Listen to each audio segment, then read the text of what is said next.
welcome to episode 309 of Retro Encounter RPG Fans Weekly Podcast of Many Topics. I'm Mike Sollosi, and we're here for the same topic as last week, but finishing the game off this time. It's Cosmic Star Heroine, and it's the same panel. Let's introduce them, starting with Audra Bowling. Hey! Nice to be here. Great to hear from you again, Audra, and also Jonathan Logan. Hello, everyone. So, Audra and Jana, we all finished Cosmic Star Heroine in time to record. I'm grateful for that, especially after my embarrassing showing from last month. But this is the first time playing CSH for all three of us, I think. So I want your overall impressions, abridged version, please, starting with you, Audra. Well, I enjoyed the game, but I can't say I'll probably remember it too much after a couple months from now. There's a hesitant tone in your voice that I think I somewhat understand. Jono, same question. This is actually my second time through. My bad. I played it a few years ago. Yeah, remember it was the game I used to audition for RPG Fan. Right. Yeah, first time I played through it, I liked it. I didn't love it, but I really, really liked it. So when you suggested this episode, I thought, oh, okay, well, I'd like to play through it again. And I hate to say that it did not land as well this time as it did last time for me. I think I'm basically in agreement with both of you. I don't want to say I liked it necessarily more or less than either of you, because we'll figure that out as we record this episode. But I liked parts of this game, but other parts just seemed to go, like, just blow right past me with no effect on me at all, and it didn't quite stick the landing. Like, I thought Cosmic Star Heroine had good parts, but as an overall package, a not a bad but slightly underwhelming RPG is my overall feeling. But we're going to talk about all these parts and why they make us feel the way that they do. Where we left off, or at least where I left off, where we stopped discussing the game last episode, I think I had just obtained the ship and landed on the in the underground section of Romu, the underground cavern that is somewhat Wild West and also has, mines and a prison and a bunch of other stuff. We get to one of the more spy sections of the game, where you infiltrate a wealthy landowner's mansion in hopes of getting some information from him. And I feel like that there's a lot of parts of the game like this, where they had an idea for a character or a dungeon or a boss or something, and they were just really excited about the idea and threw it in the game without maybe having enough connective tissue to it. Because didn't it seem like suddenly you were sneaking around and suddenly you were in a spy mission that, just seemed disjointed? This game feels disjointed, and I think the mansion part of it is part of that. Am I being fair here? Yeah, actually, it was pretty...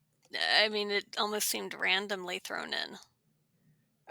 I don't mind the change of pace of the mansion mission. Like they wanted to have Alyssa in an evening dress skulking around a mansion, listening, like eavesdropping on conversations to find a code. Like it's the a good idea. Yeah, the idea of that is great. But then doing it, it's like, oh, this is like a dungeon with no encounters. That's a little bit, find the next plot flag kind of deal. That I don't know if it was too short or not detailed enough. It just didn't totally land for me.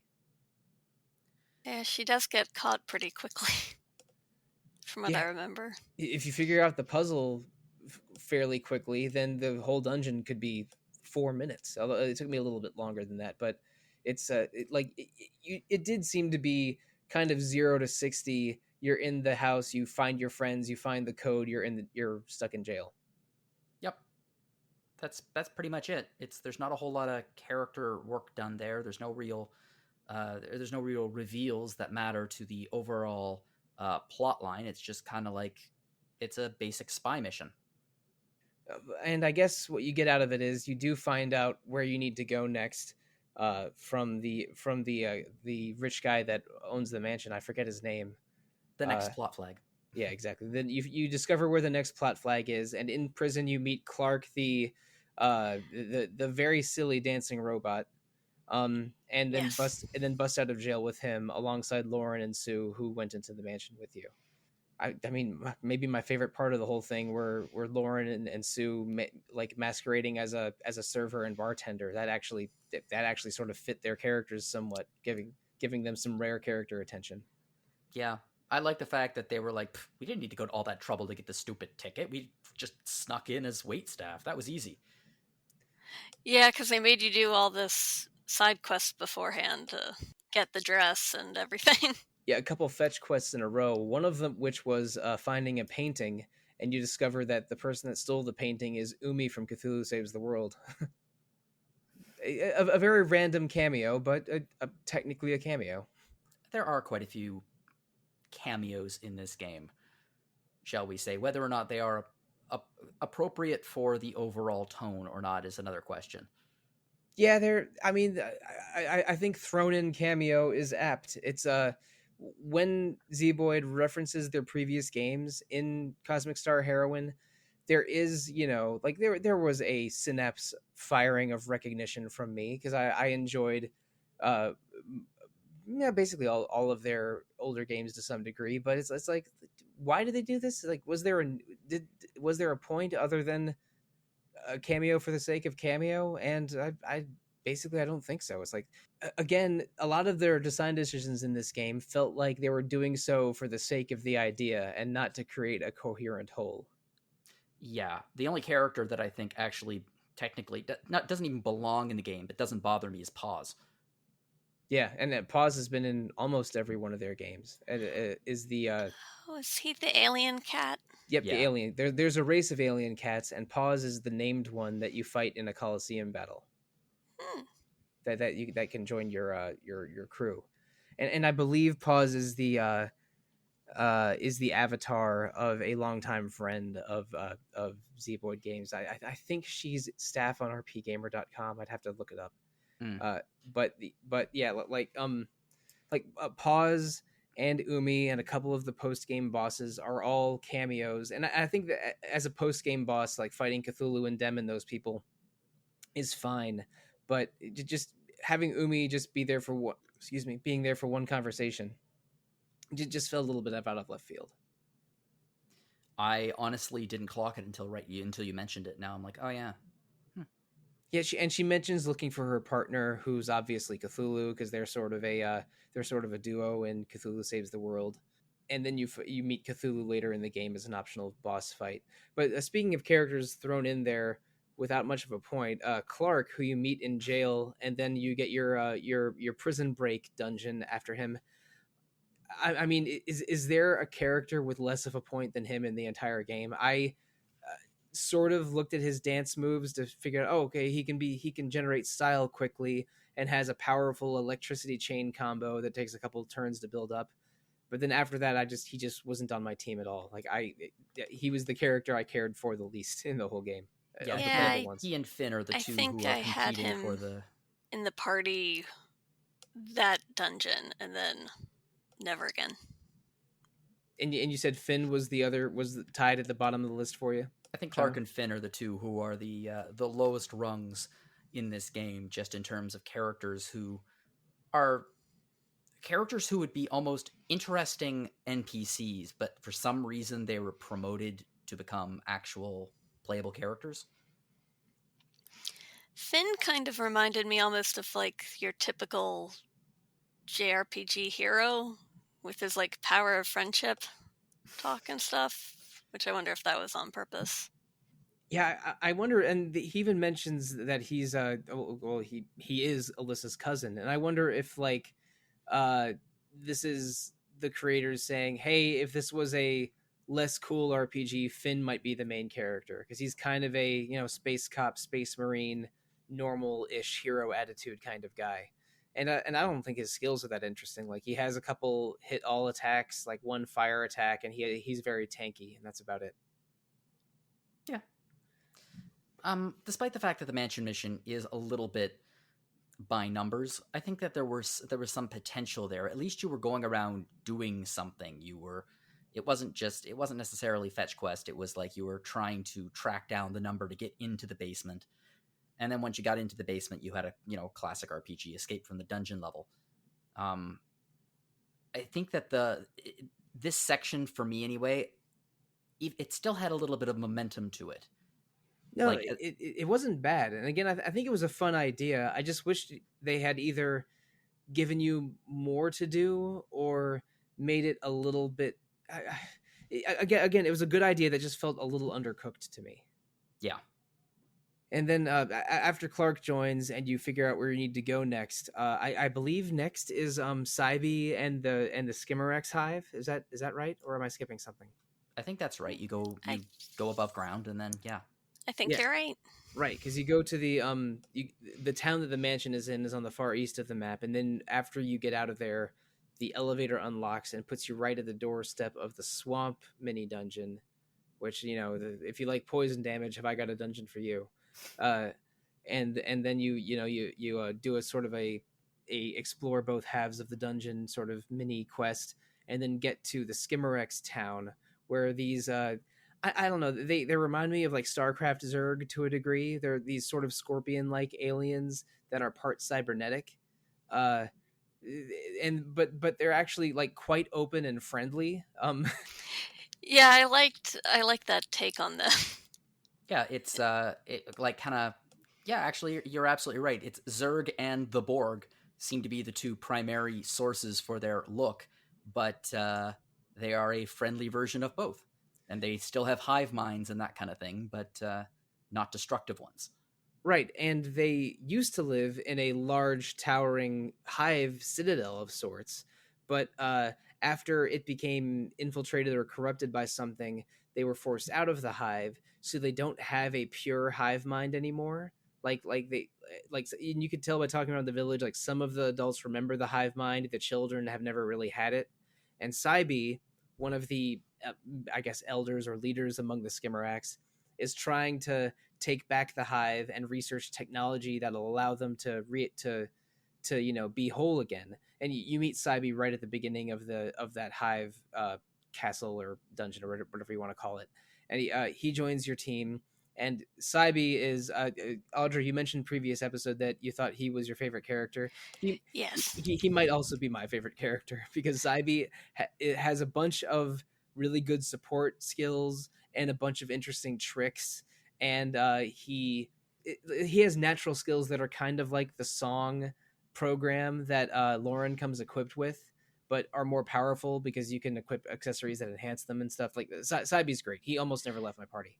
Yeah, Psybe was one of my main party members. And from a character point of view, Psybe actually has one of the better reasons to join the party and to go out and actually fight this battle. Everyone else is kind of you're just collecting them and they're like, not doing anything better. But Psybe actually has a reason to do it. And I think that's one of the reasons why he's one of my favorite characters too. Yeah, he kind of just stands out. We should have a Psybe club. Sure, yeah. This is the first official meeting of the Psybe Appreciation Station. Why not? But Psybe, he wants to, help his people take back the hive, and also that dungeon at the very beginning of the game, the research lab. That's a bit of a horror show, and you have almost like an alien-esque run from the monster in there. Largely, they were experimenting on his fellow Skimmerax, because we'll get into this more a little bit later. The research that was going into the mind control device wanted to use the Skimmerax mind control, not mind control, hive mind. Yeah, they wanted to use the hive mind to try and control the minds of others. So it was mostly Skimmerax being experimented on, and Psybe wants to put a stop to that. So Psybe is is a scientist, is driven. He has specific goals and rights that he wants to wrong, and is again in his short introduction a more fully fledged character than a lot of others. But because he's a scientist, he knows a way to counteract the mind control device. And after you help him with some stuff on the hive, your next mission is to go to a dungeon to get minerals that he needs to build that counteracting device, which is again a rare dungeon that has a clear start and end and point to it. But after you take care of those two dungeons in a row, the hive and the mines, Psybe, basically concocts a device with one of the mind control devices, because again, I think Alyssa has one, and the enemy has one. Director Steele. Uh, Psybe appropriates that device into an anti-mind control device, so Steele won't be able to control your minds when you eventually clash with him. And after that, I think is that when you go to New Loop next? I think so. I believe that's the order. Right. Okay. So you go to New Loop, and uh, on this planet, there's a different race of aliens. I don't remember. I couldn't find their names. I'm not, or maybe they were mentioned and I just forgot. So can we call them Nulupians or Nuluptians? Yes, that's New better than what Lupians sound good. Nulupians. yeah, that's better than what the official card on Steam says, which is alien race. All right. Yeah, that's a little bit too vague, so we're gonna go with Nulupian. The Nulupian people they resemble, I don't know, sort of like alien greys. They're humanoid, but they have like little antenna and long ears, and their colors like turquoise or sort of a pale pink sometimes. So they're not quite human, but definitely humanoid. But once they die, their spirit sort of returns to the planet, and they can come back as a ghost and inhabit sort of an ecto suit or a spectral suit. So when you walk around the Nulupian capital, there's some people that are fully humanoid and some people that are, like wispy spectral versions of themselves in one of these suits, and they do it because of a spectral connection that they have with their home planet and the very nature of them as a non-human race. So it's an interesting concept as a race. But like shortly after you arrive to the capital, the mayor that meets with you is poisoned and is clearly murdered, and you're framed for murder. But you do have a chance to, you do have an opportunity to defend yourself. So you meet with a new Lupian detective named Orson, who is the last party member that you meet, unless you count Zorv rejoining you. But and shoot, we haven't mentioned a couple other people, have we? Like after you get your spaceship, a few people that had been sort of scattered around permanently join you. Lauren and Sue both rejoin your party. Dave rejoins your party, and the leader of the anti-API organization, Ariti, joins your party permanently. Astria, isn't it? Astria? Astrea, yes, that's the name of the organization, yeah. Right? Yeah, Ariti is the head of Astrea, and all of them join your party. And basically, through this whole game, after you you escape the jail, you basically have a free reign of who's in your party. But sometimes you're required to have certain members, like Psybe needs to be in your party after you recruit him, and you do the next couple dungeons. And in this new Lupian section, Orson is a required part of your party, and so on. But Orson is a bit of a black mage. He can cast a bunch of elemental spells and a bunch of anti-spectral spells, and but otherwise, he's a hard-boiled detective. As like a fan of film noir, the character, I don't know, didn't it? I liked the idea of it. I like this is the kind of thing, I like the idea of this entire section, but everything was just a little bit too convenient for me. Like, yeah, the mayor is murdered, but you have 24 hours before you get arrested to prove your innocence, which seems like it shouldn't be your job. It seems like that should be maybe the police's job. And then, Orson comes in to give you a hand with this, and even then, the clues are pretty obvious. Like, your detective work is very, very elementary.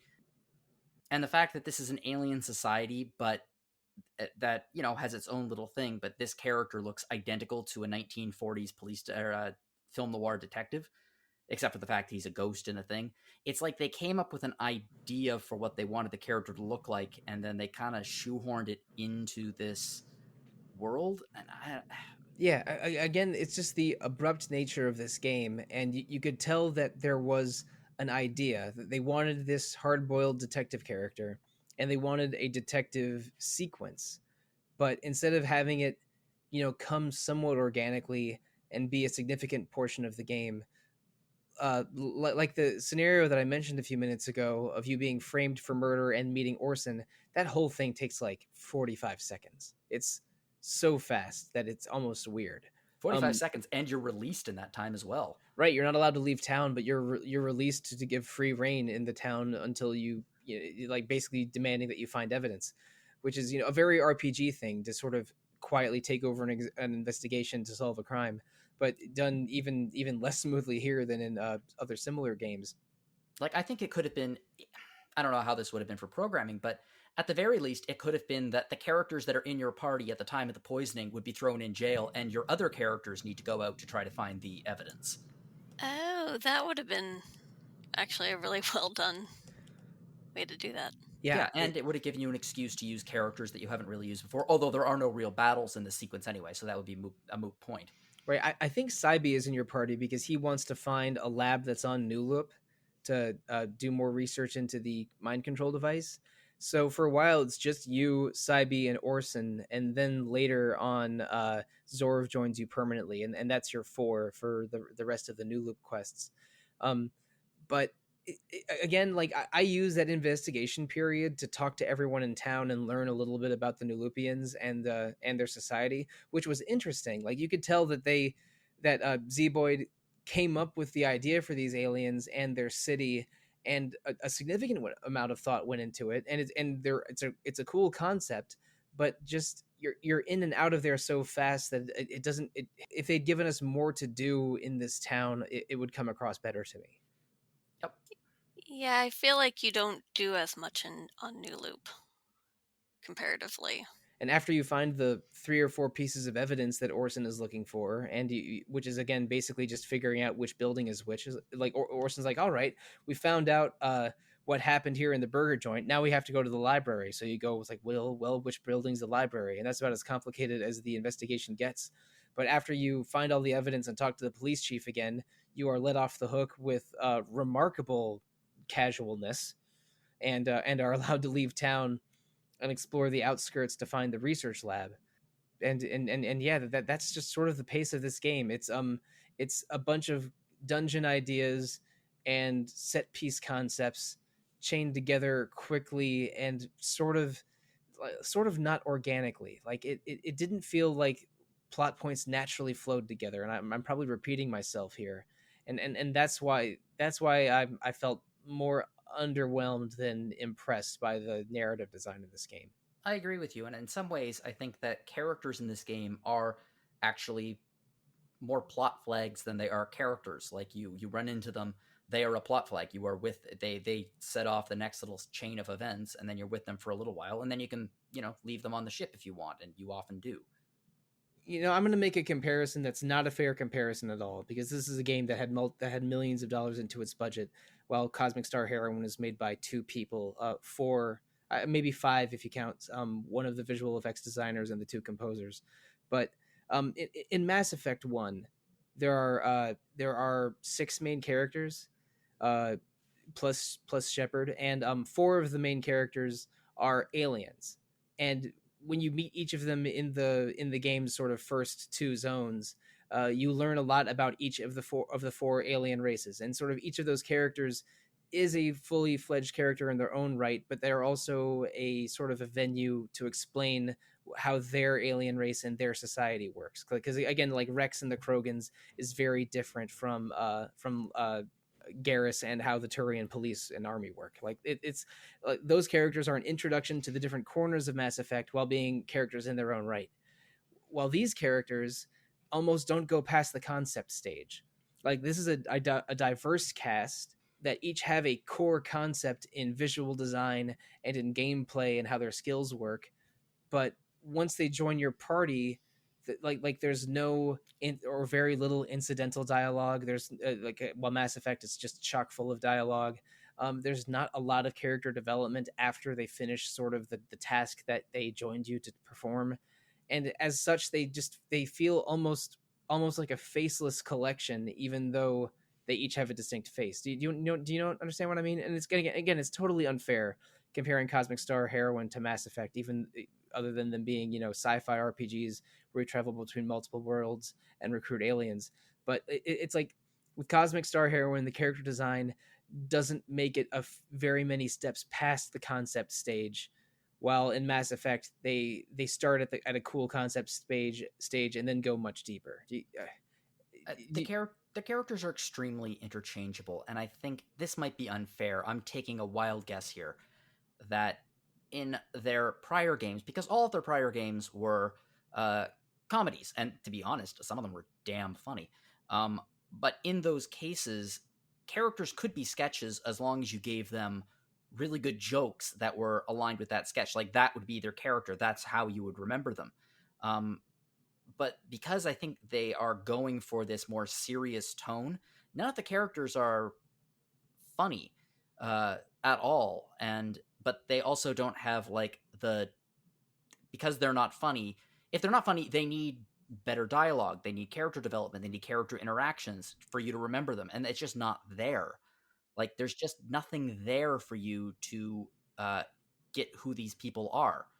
I don't think they're totally unfunny. Like I think that Orson and maybe even Clark, or even just how sudden Finn's introduction is, like they're funny for 1 second, and then they're with you for the rest of the game, and you're wondering. And at the last couple of dungeons, you're wondering like, why the hell are they still here? It's like while in games that are brief and obvious parodies like Cthulhu Saves the World, the jokes are sort of funny and stay funny, while these the introductions are kind of a joke, and then when the joke's over, it's just sort of puzzling the way that that you accrued all these characters. I somewhat wonder if they had gone with a much more Final Fantasy II style, where you have your core team of 3 or 4, and then if you had like a rotating member in and out constantly, if that might have worked better rather than drag them around with you. My favorite game that Zeboyd made is Penny Arcade 4, or I should say on the Rain-Slick Precipice of Darkness 4. And in that game, you have 4 main characters, or actually 5 main characters, but then one is replaced by is replaced by a 5th. But you recruit monsters, SMT style, or even like Pokemon style almost, and equip them to the main characters. So you have this core group of characters that you can develop and treat like real characters, but also have these interchangeable recruits that you find that add flavor and allow you to change your move sets a little bit. So it's like these characters, because they are sort of fleeting in their introduction, almost feel like collecting Pokemon. Yeah, a little bit like that. But and I think the concept works when you collect a bunch of Pokemon and make a team of Pokemon, or collect a bunch of demons or personae or what have you, and then attach them to more developed characters. But in Cosmic Star Heroine, they sort of straddle those ideas, and it doesn't totally work. I mean, at the end of the game, I kept my basically my 4 favorite characters around. It was always Alyssa, Sue, Psybe, and Orson, and sometimes I would switch out Orson for Chan. But those were the 4 or 5 I used basically for the whole rest of the game, because I just didn't feel attached to anyone else. So Audra, that was my team. Did you have a 4 or maybe a 4 plus 1 or 2 that you settled on by the end of the game? Pretty much Alyssa, Chan, Laura, or Lauren. I can't. Lauren is the character, and Laura is the actress and singer that is that I think she's based on. Lauren and Psybe were pretty much my main. And then I think I sometimes put Zorv in. With Lauren, did you use her status effect attacks a lot? Because I think Lauren was sort of the cunning character. Again, cunning is one of the stats here. And cunning increases your status effect skills. Like, because you could sort of build Lauren as like a fast rogue or as a status effect monster. Did you which way did you go with her? I used the fast rogue approach. Okay. Pretty much. For me, it was always like Alyssa would boost herself, Psybe would sing one of his songs. Sue would be just a physical powerhouse, adjusting his tie and then like whacking people with style enhanced moves. And Orson has one move that's really powerful at max boost, so I would have him boost himself up a ton, and keep using that gravity move of his. Those 4 characters. Oh, and Chan I use mostly for like half gun Mancy, half support spell, half healing spells. Each of those 5 characters, I really liked the sort of gameplay loop you could make with each of them. And I couldn't always figure out the other characters. Like with Lauren, I could see that she had a bunch of these fast rogue moves and a bunch of status moves, and dealing a ton of damage to enemies that had multiple statuses on them and stuff. And like I could sort of see the shape of how to build her, but didn't quite, I couldn't quite figure it out or quite click with me. And like, oh boy, going to Clark's chain electricity move, I didn't even want to figure that out. I had no idea how to use Clark. I I, felt bad about that a little I bit. think I think I mentioned this before. Like I could tell Clark has a bunch of moves for increasing style a lot, and a couple moves that were minor boosts, and then one move that just dealt incredible electricity damage if you could chain a couple other moves together. But I just wasn't interested in working with him. Like the style stuff I liked using was having Alyssa and Sue have like style explosions of physical moves after building it up a little bit. I did like Sue a lot too, I think. Sue was one of my favorite characters as well. Yeah, Sue felt very human to me because like he was like just trying to be a good boss. He's kind of this tough guy. He gets attack boosts by feinting an attack or adjusting his tie. I really liked his vibe. He ended up being one of my favorite characters. And he even has a son that you can recruit. Yep, his character mission is hey, my son is in one of these damn mafia prisons. Can we bust him out? And then he joins your space. And then you do. Yep. The end. I did like his post credit scene where he's the new director of the APIs. It's like good for you, Sue. You deserve the promotion, dude.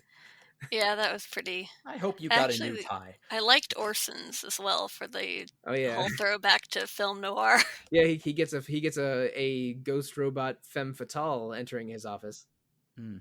But Jono, did you have a favorite loadout of characters that you used for the final dungeon or two?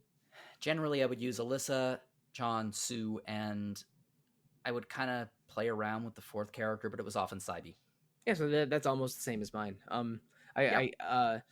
But again, like I love party tinkering and party building. It's one of my favorite things in RPGs, full stop. So I could talk about Persona and Nocturne Demon Fusion for a full episode solo with no one else on the panel. So I really enjoyed figuring out each of these characters and sort of the one or two ways to build them, and then building my favorite, putting my favorite team together. And that's something that I think Zeboyd Games does very well in their games, and that was probably my favorite thing in Cosmic Star Heroine was settling on a team, even though I wish the characters were more developed in narrative and not just in gameplay design. Yeah, the game's battle system is probably, I think it's the best thing about the game, and the way that you can customize characters and the strategy of being able to see whose turn it is and with style, and there's some very, very clever stuff in there that I think they developed very well. Like it's so annoying because there's so much that's really good about this game, and I wish that it had the narrative cohesion and character development to tie that together into a package that makes me actually want to play it.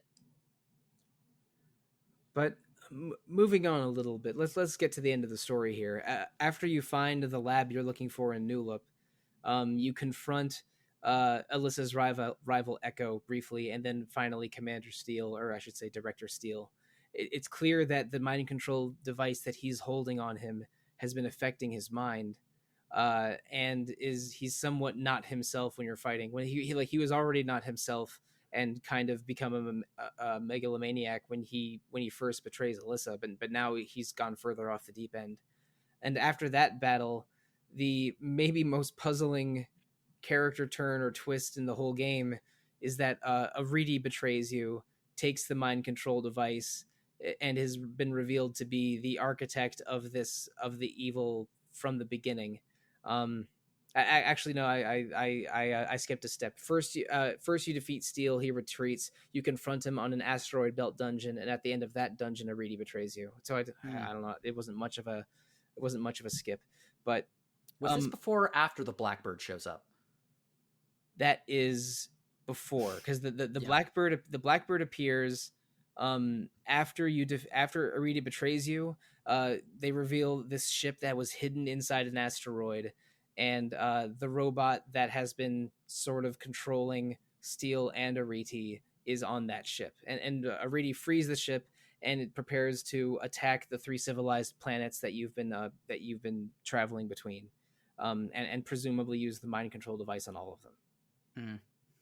Yeah, it's weird. Like, and I thought Aridi as a character was actually kind of interesting. A freedom fighter who I don't believe she has functioning eyes anymore. So she has this eye drone that floats around her and acts as her sort of seeing eye drone. And then she can summon drones to have persistent attacks in battle. Like as a character, she's sort of fun to use and interesting to use. Cool But then concept. yeah, but as a surprise villain reveal, when there was I don't think any foreshadowing other than her like looking around the lab, the very first dungeon of the game after you leave, maybe and Yeah. that also made me wonder again, because there's this ancient robot or ancient AI that's in this ship that Aridi unearths from the asteroid. That, and I think that the robot tapped into the AI of the mind control device to control anyone that spent too much time around the mind control devices, which so has, and again, this robot, which is called Eternity, has been manipulating Aridi and Steel from the beginning.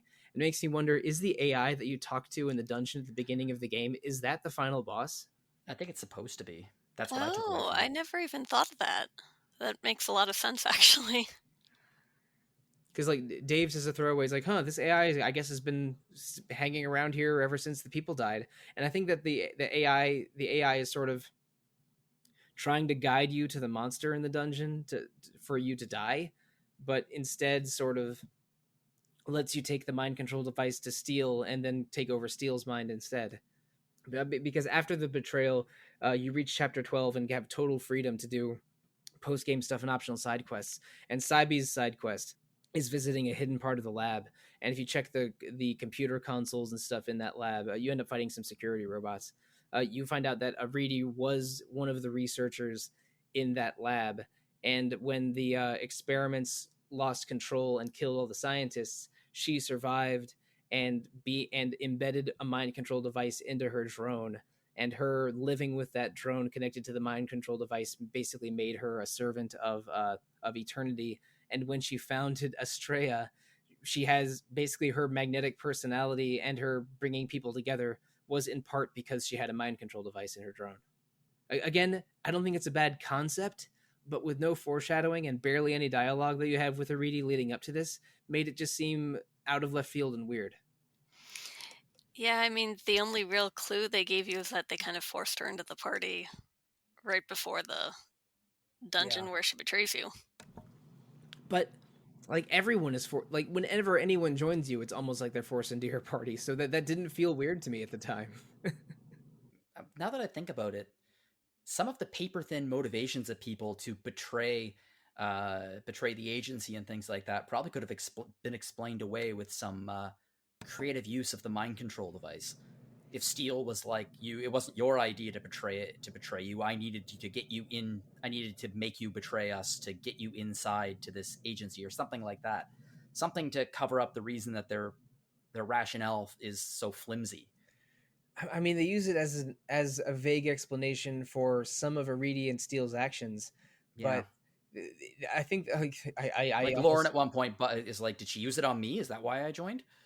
yeah, exactly. That's I wish we had more dialogue like that, because that's the kind of establishing facts and and character dialogue that we need in this game. Like if they had used the mind control devices as more of a storytelling crutch, it probably would have helped. It would have been interesting, especially if you didn't get Psybe's blocker until a little bit later in the game, and you kept going on these missions for her, even sometimes if they didn't make any sense.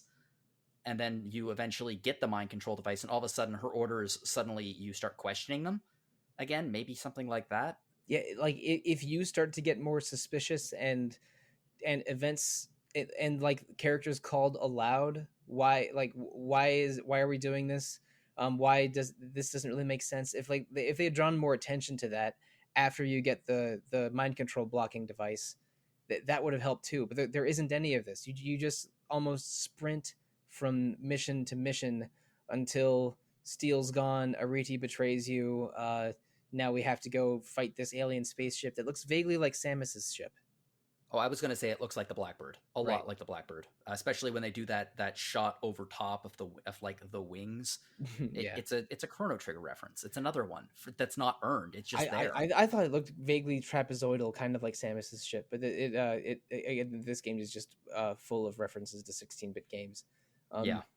But before you go into that final dungeon of the ship, and I should mention, this is true of most of the dungeons, but I think the dungeon backgrounds and art assets look fantastic, but the dungeon layouts themselves are almost at a Quest 64 level of bland. Yeah, it's just kind of start at one end, go to the other.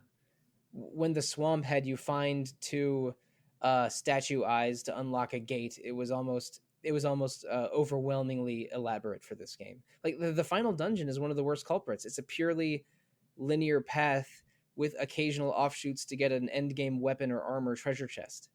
Mm-hmm. It's including one that you can't use, which I thought was funny, but at the same time, like, yeah, you get a weapon for Aridi, but which again she's not in your party and never rejoins. So that again, that's a bit of a gameplay joke that I think that was referenced in a Phantasy Star game.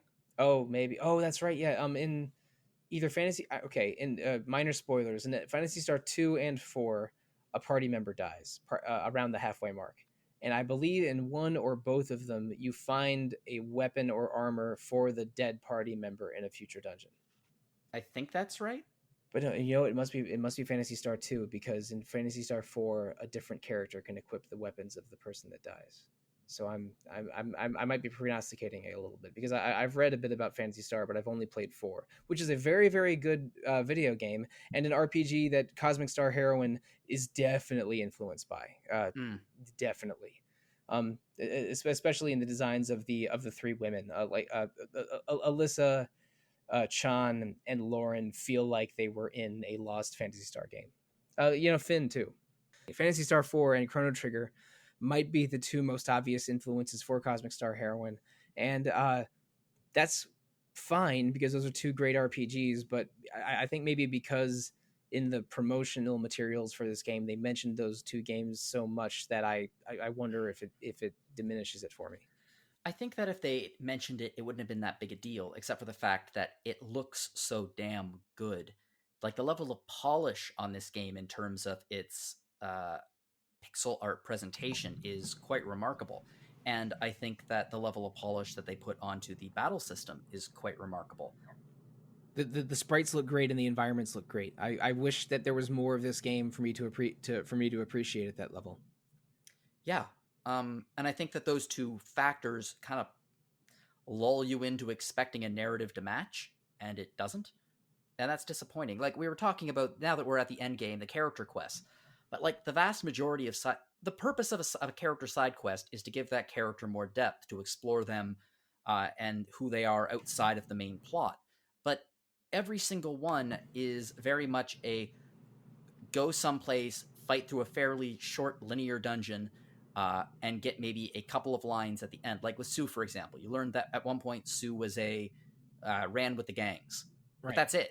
Like no one recognizes him. No one, like, it doesn't have any impact on his character or even that side quest. And at the very end, you don't even technically rescue his son. His son was in the process of rescuing himself. So it just kind of makes a lot of the end game character quests just feel pointless and useless and just reasons to get like end game stuff. You just sort of clear some of the mobsters out for Sue's son to escape. And I'm going to challenge you a little bit for only about 1/2 of a second. I think that Psybe's dungeon isn't bad for learning about a little bit more about Aridi. Yeah, but that's Psybe. Psybe is. Yeah, but other than that, you're totally right. And again, this is the we are the 3 founding members of the Psybe Appreciation Station. Yeah, exactly. But like Dave's is you go to an arcade and you fight a like you fight like the evil AI from War Games at the end. Exactly. Or like with Chan, you go to a temple, which is her, the birthplace of her gunmancy, and you beat you get to is it you beat a boss? Yeah, I think you beat up some wolves. A couple, yes. No, yeah, it's 3 dogs, or 3 ghost dogs. It's not even a proper dungeon. You just say, "Hey, do you want to do the trial?" And you say yes, and you fight some ghost dogs. And then you leave, and the woman outside is like, "Holy crap, you did the trial!" And you're like, "Yes, I did." And then the woman says, "I'll join your ship," and she gives you a gunmancy bonus. Which, like, And then she joins your ship. if Chan's in your party, having that gunmancy bonus is really good. It's like 50%. Yeah, but that's sort of it, and that's the character side quests. And say what you will, but like character side quests in Chrono Trigger, and yes, in Mass Effect, like their character side quests are the best part of Mass Effect 2. Yeah, and like even Chrono Trigger had side content that developed NPCs, like the side quests where you go off and you Toma's entire thing, where you have to pour the quote unquote soda on Toma's grave and stuff like that. Yeah, like, Toma's pop, clearly not liquor. Yeah, but like it's just not here, and it's so funny because it's not a whole lot of dialogue. Like the side quests in Chrono Trigger, there's not a whole lot of extra dialogue in there that is needed, but it's contextual, and even better, you get to see the consequences of those quests. And yes, I get it, is because it's a time travel game, but you still get to see the difference those quests make. But there's no differences in this. Like you complete the quest and you might get an extra piece of equipment or a new ability, but that's it. There's no change of character. There's no new perspective. There's nothing. Like in the case of Lauren, her entire side quest is an optional like super boss, and the reward is have all of the money. Yeah. I never had a problem with money in this game. After maybe the first 2 dungeons, I was just drowning in money all the time. I think there is a money penalty at the very highest difficulty, which I did not play on, but money was almost a non-factor to me in this game. Yeah. And that's sort of what it is. And in the end game also, you had like lots and lots of like all the hidden bosses, which were all of the references to prior games. Right. There's Cthulhu from Cthulhu Saves the World and Cthulhu Saves Christmas, Lita and Dem from Breath of Death 7. Then a couple bosses like there's the arcade game master and the security robot in the in Psybe's dungeon, and the ghost dogs.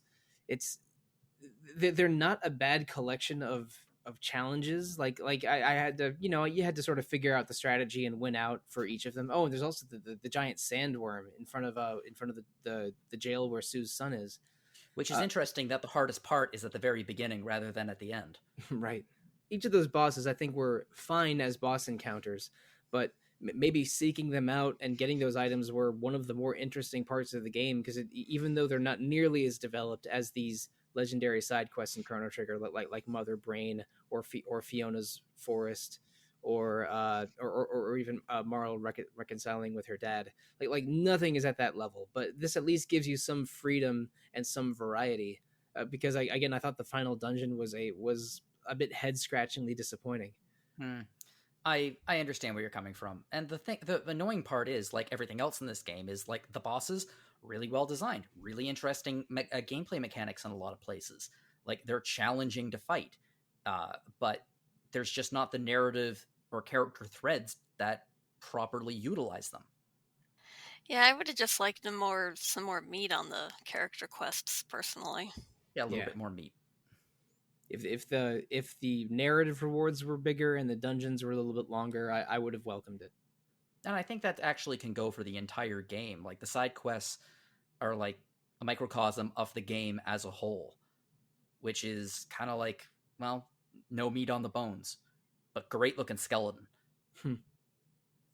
Again, I said this in the previous episode. There's a bit of a kitchen sink approach here. They had a bunch of great ideas and they threw them all together, but there isn't a lot of, like, the narrative glue.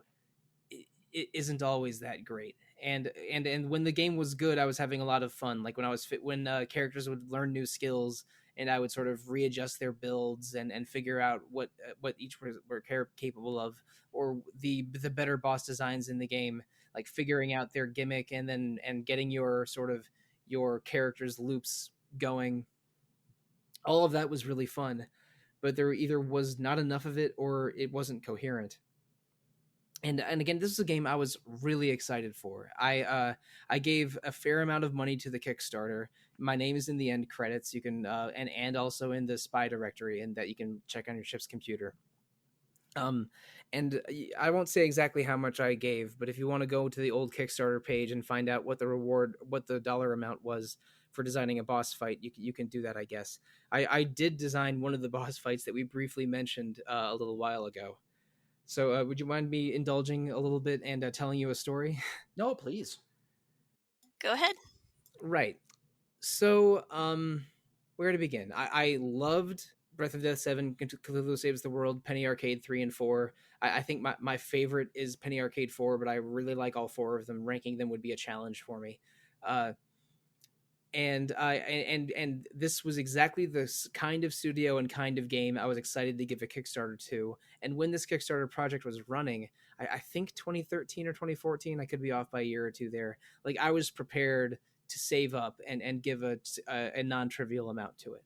So, and I was excited to do this. And my best friend David, he helped me out by giving me a portion of the money so we could design the boss fight together, because this was like he and I became friends because we were designing fake Mega Man and Final Fantasy bosses at the playground in elementary school. So when we designed when we came up with ideas for bosses, we sort of together came up with the idea of putting my childhood dog Rosie into the game.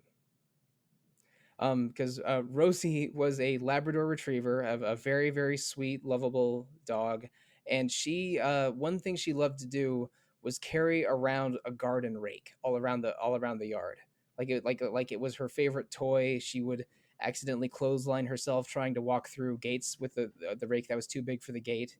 And when she was like lying in the backyard, especially when she was a little bit older, with holding a rake in her mouth, sort of watching over her domain. Like, we used to joke that she was like a samurai holding a spear or something.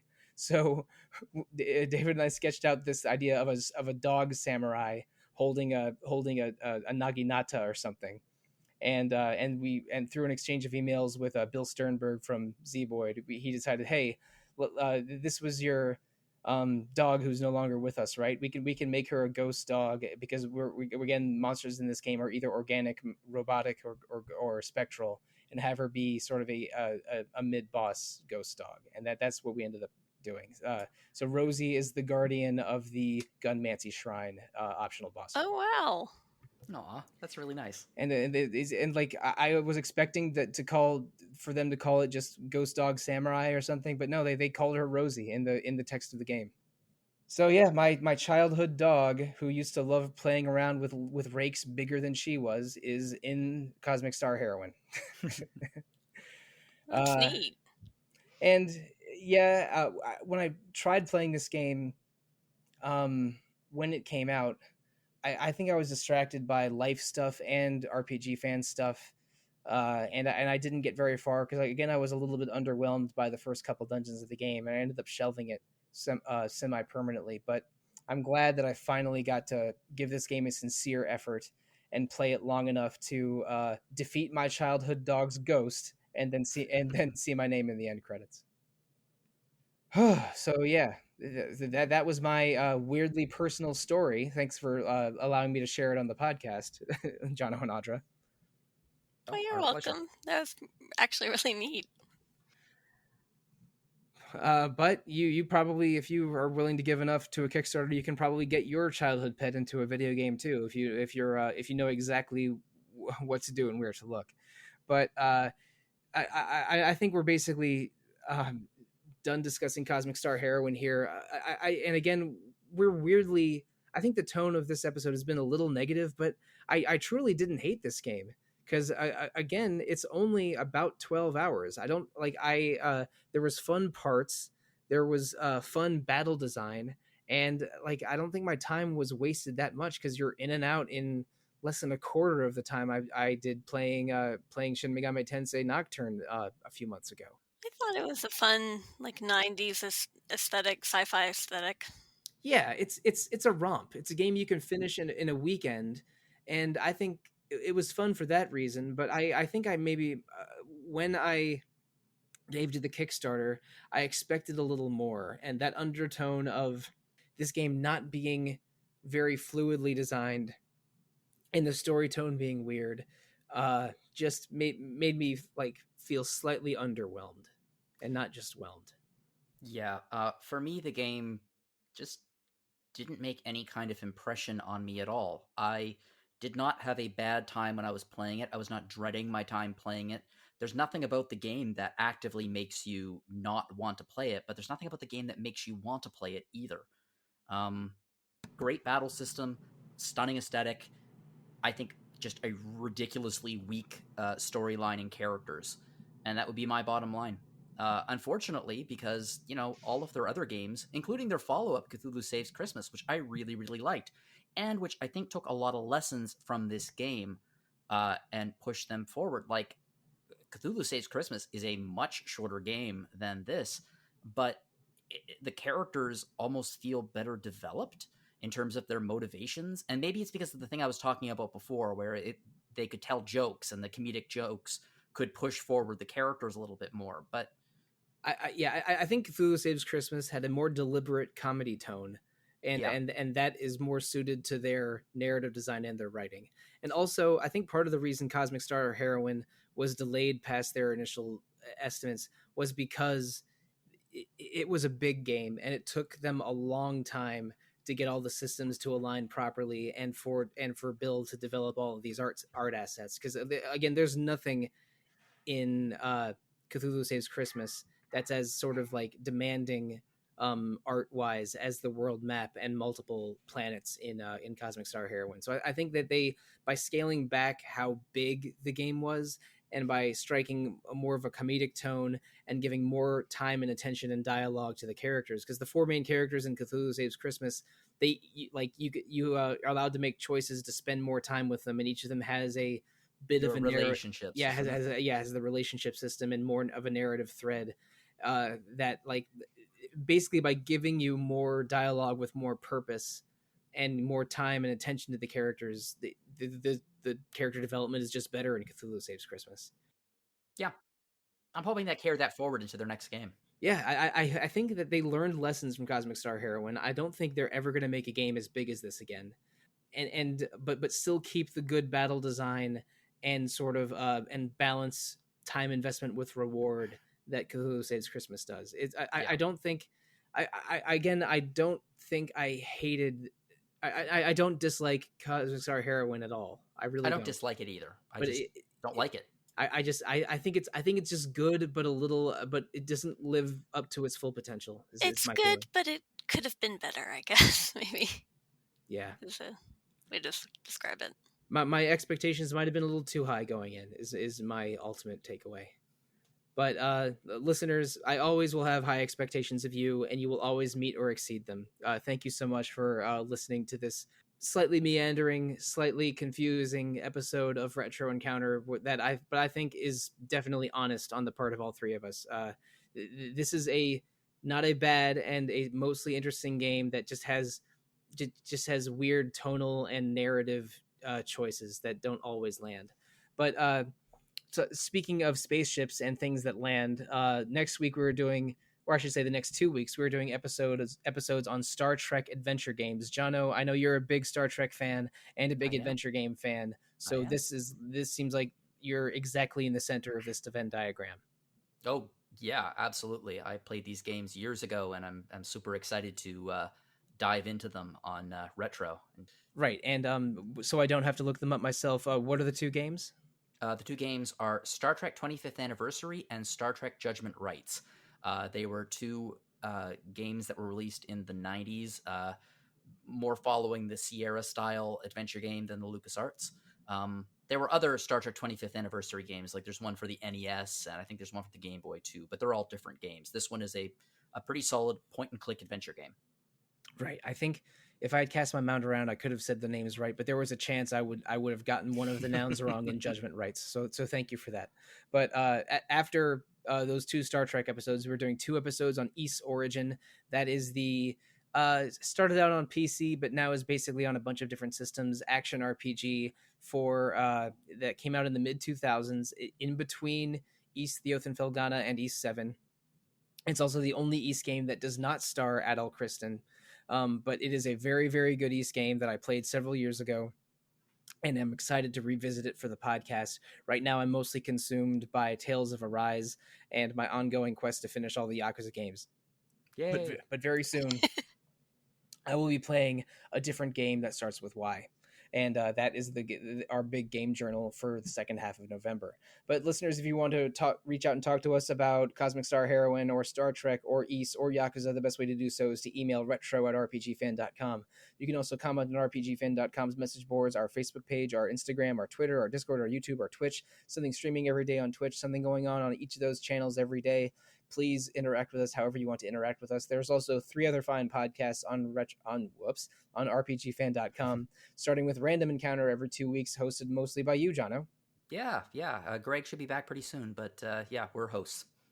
And also Rhythm Encounter episodes of which both you and I have hosted, Jono.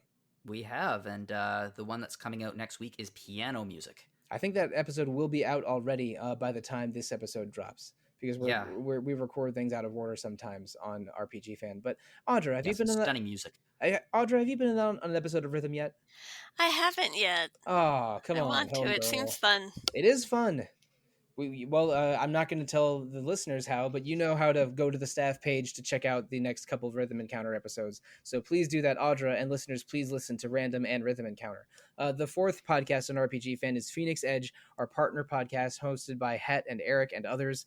They are mostly weekly, mostly hosted live on YouTube, and mostly about current events. But you can review Retro Encounter or those other 3 podcasts on Apple Podcasts, Google Play, Spotify, whatever listening venue you choose. I use a iPhone app called Podcruncher. Please give us feedback. We love feedback. But if you want to give us feedback as individuals and not as a podcast, you can do that as well. How can listeners find you on social media, starting with you, Jono? You can find me at Jono_Logan at Twitter. You can send me an email to jlogan@rpgfan.com, or if you have something for Random Encounter, you can send it to podcast@rpgfan.com. And Audra? Audra B@rpgfan.com. And I have no Twitter yet. I think I say this on every episode that we're on together, Audra, but I am quietly jealous at your lack of Twitter. Because I think Twitter has been useful for me as to personally outreach to others, but basically bad for my mental health over the past several years. It's absolute poison. I cannot recommend Twitter in good faith. But listeners, because I'm trapped in Twitter like my own prison under someone's mansion. I'm stuck here, so you can find me there. I am at The Real Monsoon most of the time, at Evoca for Dogs other times, and on RPG Fans Discord, I am at Monsoon Mike. So, boy, we have some more sci-fi episodes ahead of us, but I need to stop thinking about spaceships and start thinking about climbing a tower.